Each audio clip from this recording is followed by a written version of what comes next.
So Steph had been in the three-point shootout 3 times by 2015, and he had never won it. And we knew he was a great shooter then, but I don't think we sort of considered him the greatest shooter of all time at that point, because he hadn't won an MVP, certainly hadn't won a championship. But what happened was, going into the All-Star weekend, we put together our top 20 moments from All-Star game histories. And one of the ones that I talk about is the three-point shootout. I love the three-point shootout because, to me, this is not subjective like the dunk contest is. The three-point shootout is you go out there, you knock in those shots, you get a score, and that's the score. And the fact that Larry Bird won the first 3 of those, and he did it in true Larry Bird style, with swagger, after he won the second one, he said, that check's had my name on it for a week. And then the legendary one in 1988, when he walks in the locker room, like, which one of you bums is coming in second? And then in the final, he needs to hit the last shot. He shoots it, finger in the air, and then it drops. I mean, the swag on him, is incredible. But also what Larry Bird did was he lined all the balls up perfectly on the right-hand side of his body.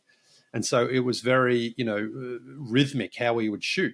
And I pointed that out, and I said that, I think Craig Hodges did the same thing. And so I said, I think it makes a difference because shooters, that's closer to catch and shoot than I think pulling it from this side of your body. And so anyway, I didn't think anything of it. We did the show. And then on the Saturday night, we were actually back at the hotel after the three-point shootout and the dunk contest.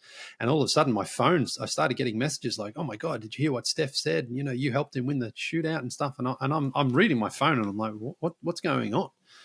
And then someone shared the clip of the press conference where someone said to Steph, "Hey, you haven't won this thing in your first 3 tries. What was the difference?" And that was when he referenced, I watched NBA TV, I heard them talk about this, and I went out there and I tried it, and I guess that was the difference. Now, same thing, he didn't say my name, he didn't say the TV show, but it was pretty obvious that's what it was. And I was just like, oh my God, I mean, this is mind-blowing stuff.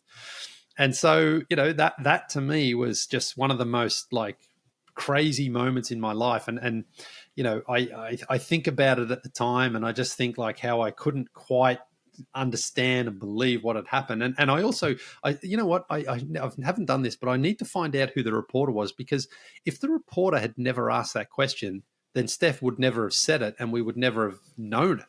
But he did ask it, he did say it. And it's one of those things that now pretty much every podcast I go on, people sort of refer to it or mention it because it's obviously a very, very cool thing to talk about.